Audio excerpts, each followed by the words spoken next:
Hello, my wonderful AP Chem students. So here's where you're going to get the information that you need about topic 1.2, and then we're going to meet together in class. I'll answer questions that you have, go over big ideas, and then we're jumping into problems. So make sure you're doing exactly what you're doing now, which is watching these videos before each class period and filling out your notes as you go, because I'm definitely going to be checking on your notes. So 1.2 is all about mass spectroscopy. Before we can dive into this spectroscopy aspect of it, I'll explain that in a moment, you need to have a reminder about the structure of an atom. So yes, of course, we have our protons and our neutrons in the middle, and then our electrons are in these energy levels, or a phrase that they really like to use in AP chemistry is electron shells. So like energy level, that's what we've talked about before. It's in the first energy level, the second energy level. They were often denoted with lowercase n. Like this first level we called like n equals 1, and then the second one we called n equals 2. And AP Chem, you can use this phrase, but what you're going to hear way more often is electron shells. So this is the first shell in which electrons could be found. That's the second shell. Okay. Now, these things, the protons, the neutrons, and the electrons, they are matter. They have mass. And so we're dealing with these teeny tiny items. Like, look at this. Neutrons and protons are relatively similar in mass, but when we're talking about kilograms, it's times 10 to the negative 27. Okay, even grams, right? It would be 3 less than that. How many times would we put this one over? So like 24 times 10 to the negative 24. So what we're dealing with is these huge numbers when we're dealing with units that we're familiar with, like kilograms or grams. And so instead of using kilograms and grams, they said, you know what if we say that these masses of these protons and neutrons, like what if we call this relatively 1, and we give the unit for that mass as an atomic mass unit.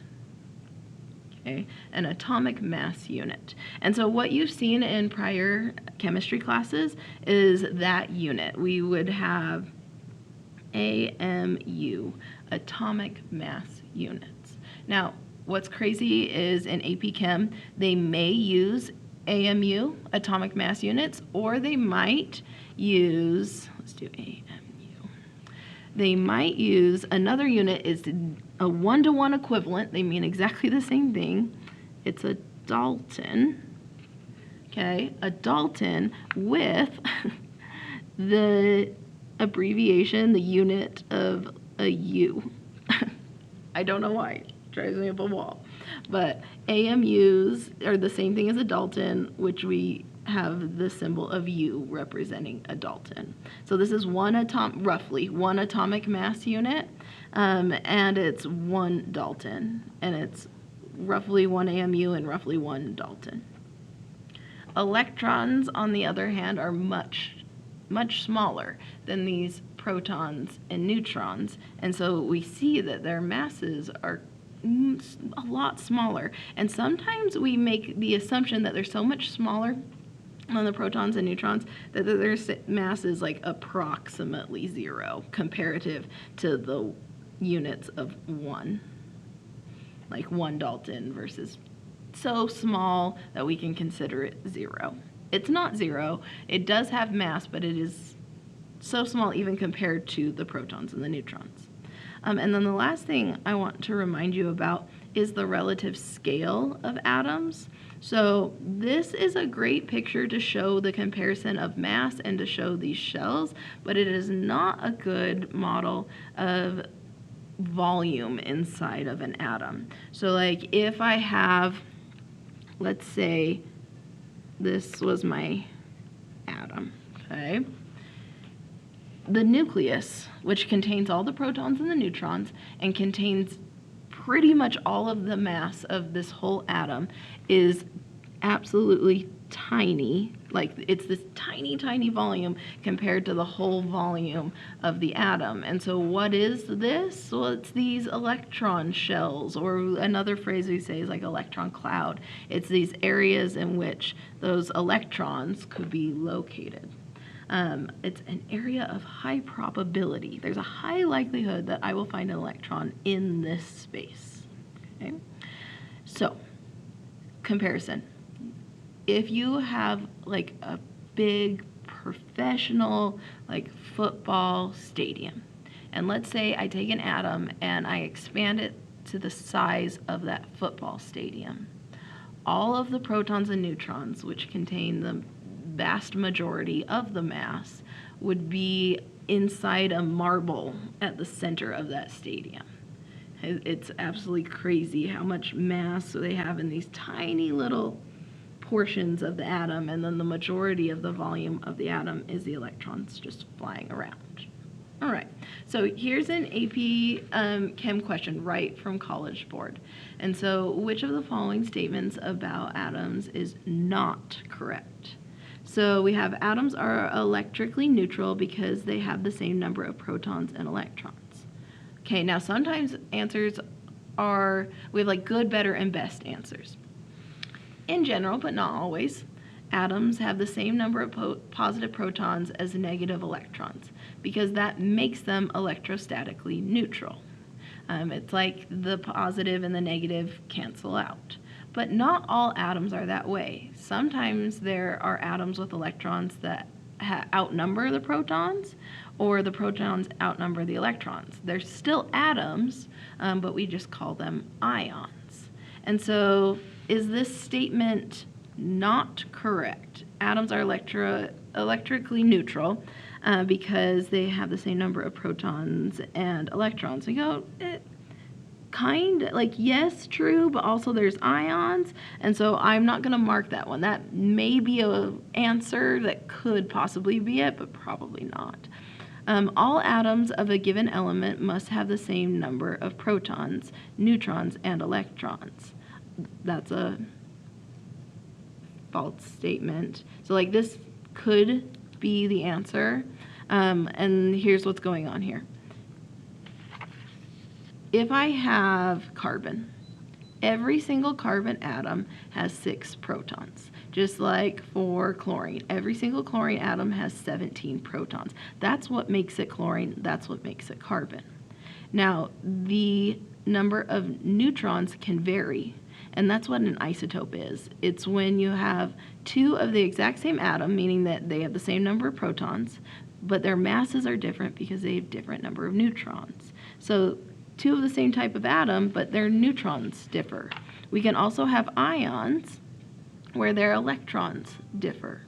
So and that's a pretty definitive statement. All atoms of a given element must have the same number of protons. Yes. Neutrons, no. Electrons, no. C, most of the volume of the atom contains only electrons. Yep, we talked about that. Most of the volume only has electrons. The nucleus is positively charged. Yeah, look at this nucleus. It's got neutral neutrons and positive protons, and so overall this thing is positive. And then almost all of the mass of the atom is in the nucleus. Also true, because that's where our protons and our neutrons are. So this is my best incorrect, right? Not correct answer. Okay, great. Let's keep going. So like I told you, isotopes are atoms of the same element with different masses. And the reason why their masses are different is because they have different number of neutrons. And so we come up with an isotope symbol to help us with this. It's on the left, and the bottom number on the left is the atomic number, which is equal to the number of protons. Okay, like the atomic number is the number of protons. The number up above, upper left, this is the mass number. Okay, now the mass number is the number of protons plus the number of neutrons. them added together. So if I have two atoms of the same element, an example, let's do carbon again. Carbon, carbon. Now, what makes both of them carbon is the fact that they have the same number of protons. And we saw that carbon has 6 protons. So they both have an atomic number of 6. But their masses may not be the same, and if they have different masses, then they're different isotopes. And so that would denote that their number of neutrons are different. Like, let's say one of them has 6 neutrons. Like, let's say this guy has 6 neutrons. So its protons was 6 and its neutrons are 6. Well, protons plus neutrons are my mass number. So 6 plus 6 would equal 12. Now, what if this one has 6 protons, but 8 neutrons? Now its mass and its mass number are different. And so we would have a mass number of 14 because we have our 6 plus our 8. So then we can see what's going on here.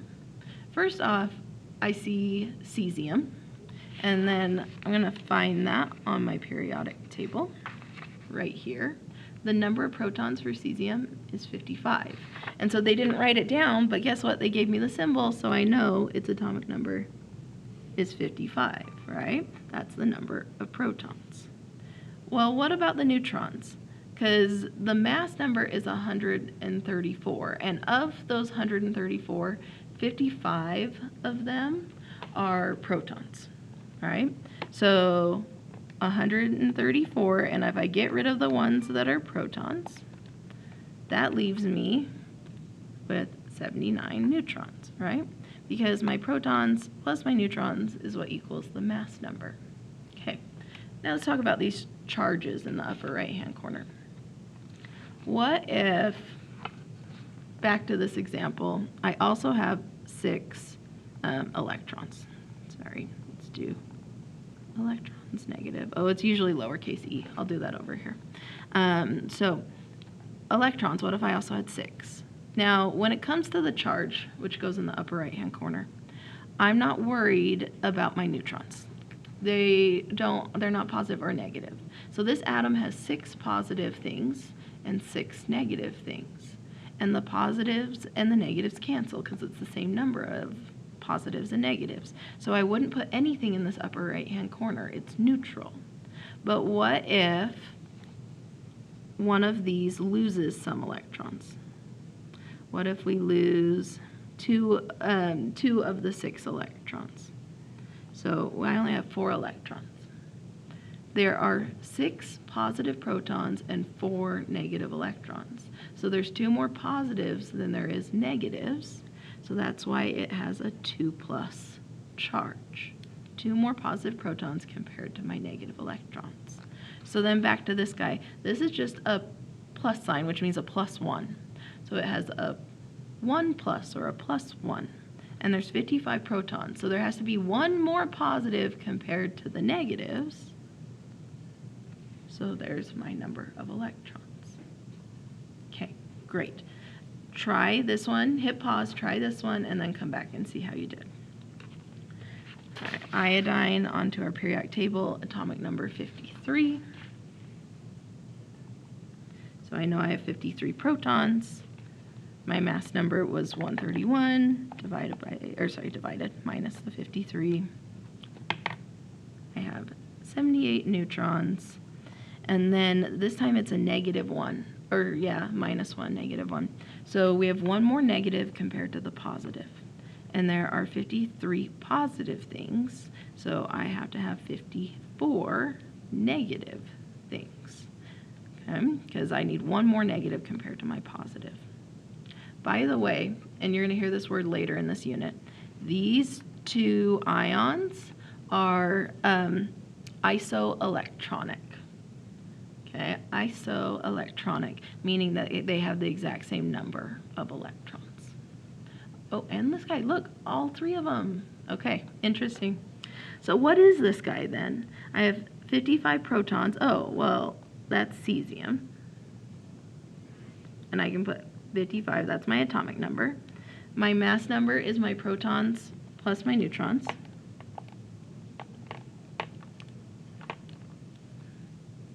237.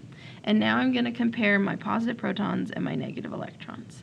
55 positive protons, 54 negative electrons. There's one more positive compared to the negative, so it has a charge of +1. Okay, last one. 94 protons. All the way down there. PU. Now, look at that's a lot of neutrons. So, our atomic number was 94, and then 94 plus 145.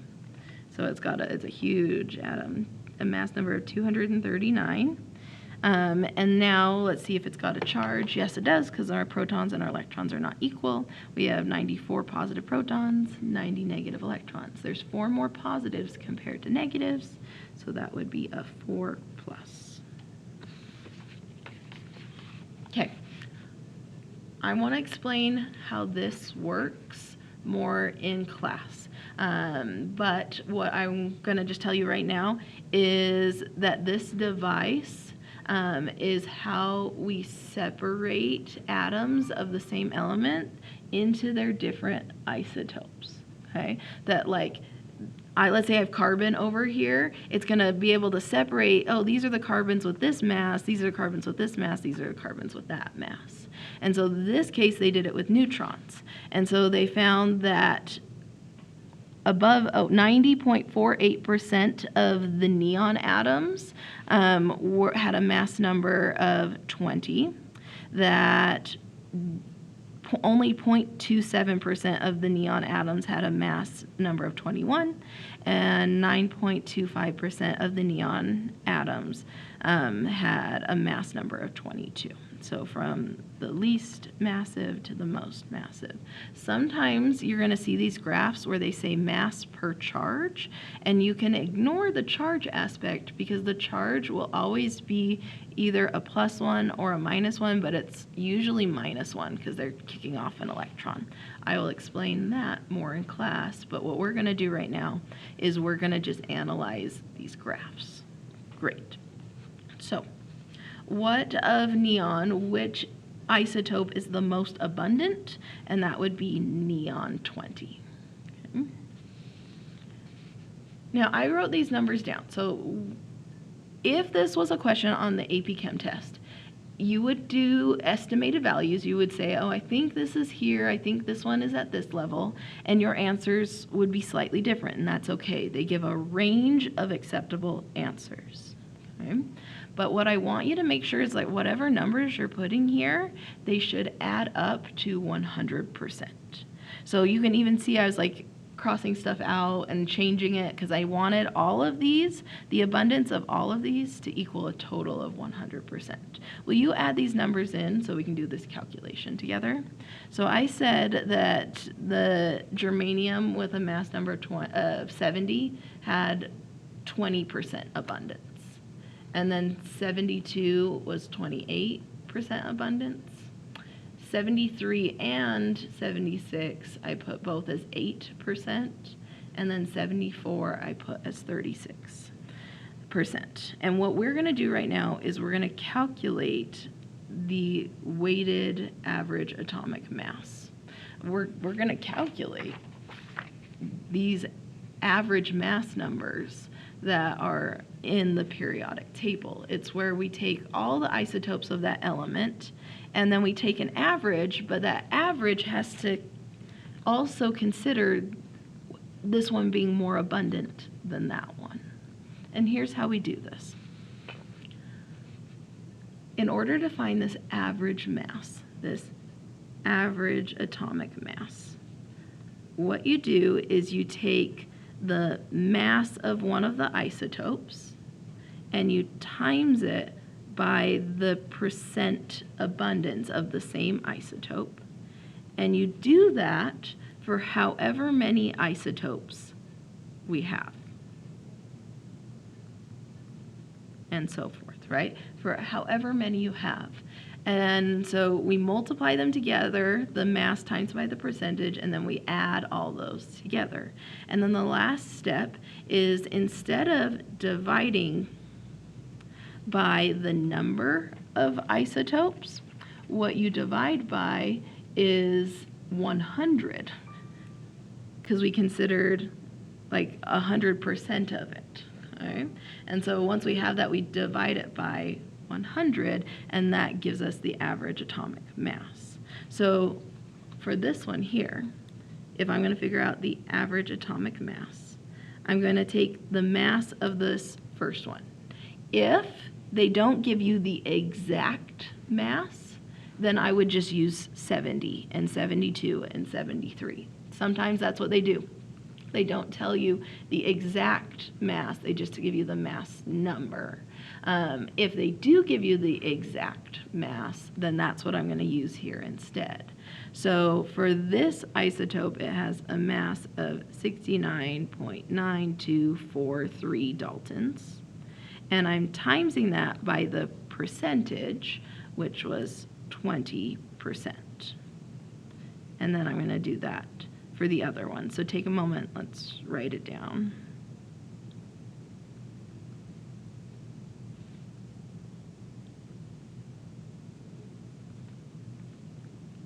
So now this one.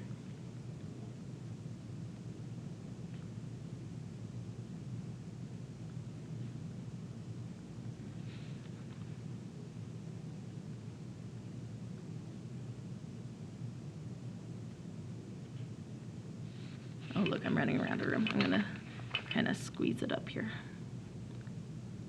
Here's the last one.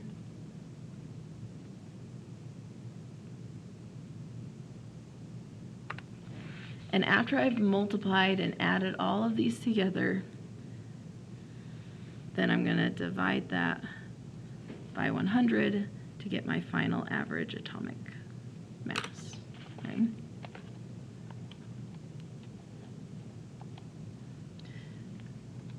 Okay.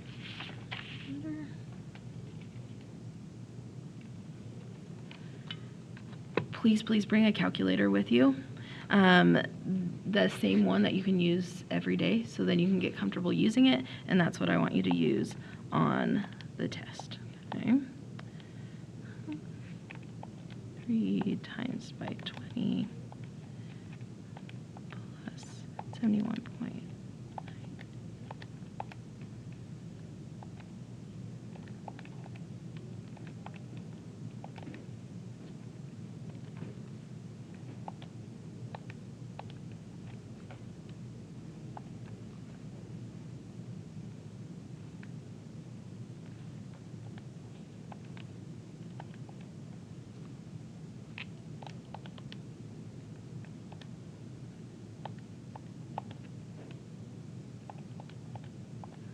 All right, last one.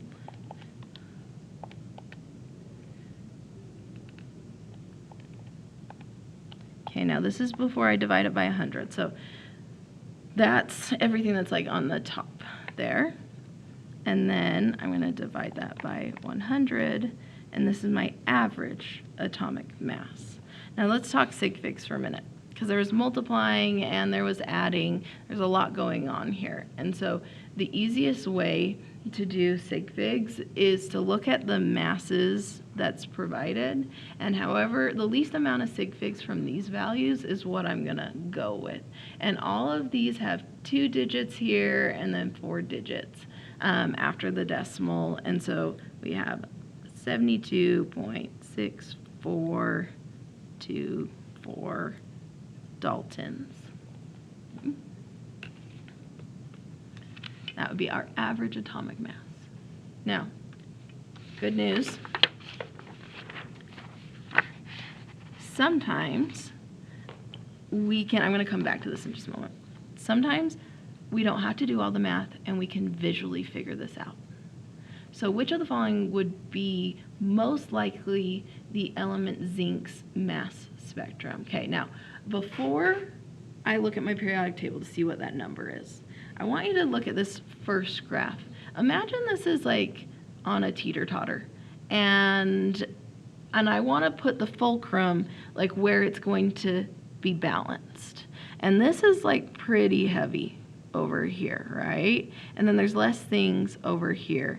And so if I had to guess, like, I think we're somewhere in this range-ish would be where my fulcrum is. Like, on average of these things, that's visually where I'd put this.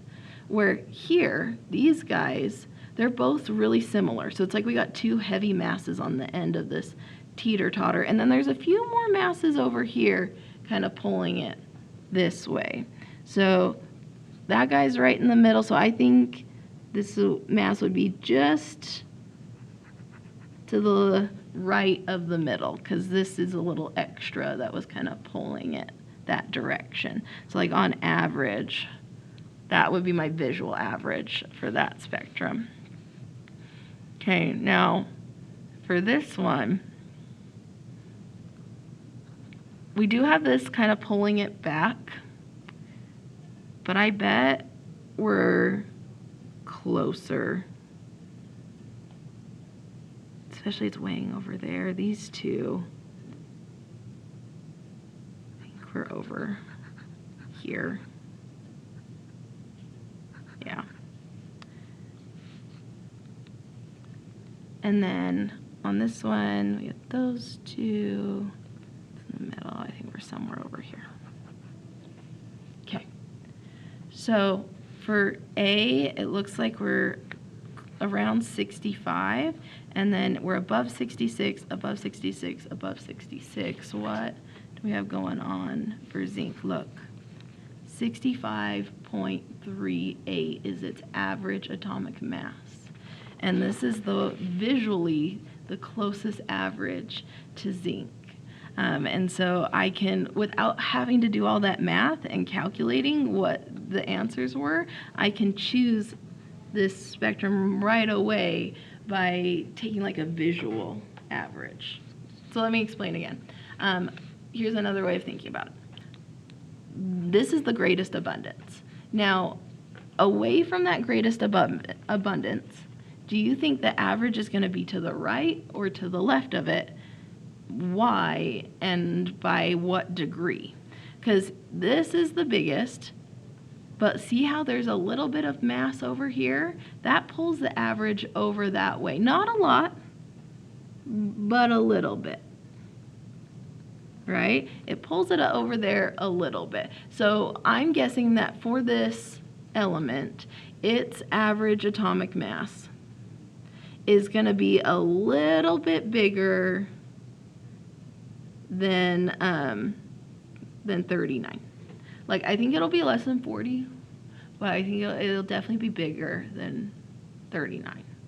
So we're trying to decide if this is potassium or calcium. K symbol is potassium, okay? There's calcium. So potassium is 39.1, where calcium is 40.08. And so I could have done the math to figure out which one it was.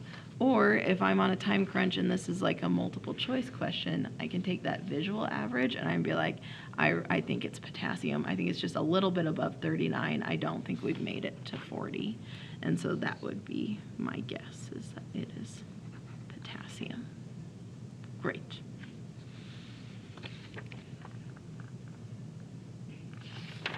Okay, last thing.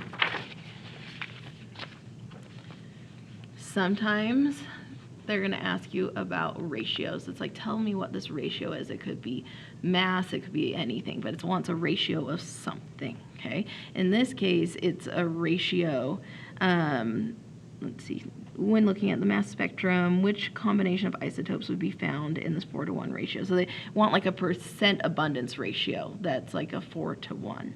And so I have a cool trick. Anytime they're asking for a ratio of these values, find the smallest one, and we're going to set that as 1. Okay, the smallest value is now going to be 1. And we're going to take each of these values and divide it by the smallest one to get that comparison. So if I take 51.45 and I divide it by 2.8, then the ratio would be roughly 18.4 to 1. That would be our ratio, and 18.4 to 1. Now if I do 11.22 divided by 2.8, 4.00, that is a ratio of 4 to 1. And so I can keep going with these 17s, but I already found it. I already know that the isotopes of zirconium that are a 4 to 1 ratio are zirconium with a mass number of 91 and zirconium with a mass number of 96. That's my 4 to 1 ratio. So we have a 91 and a 96. That has a ratio of 4 to 1. Okay, that's our time. Thank you so much, and I will see you all in class.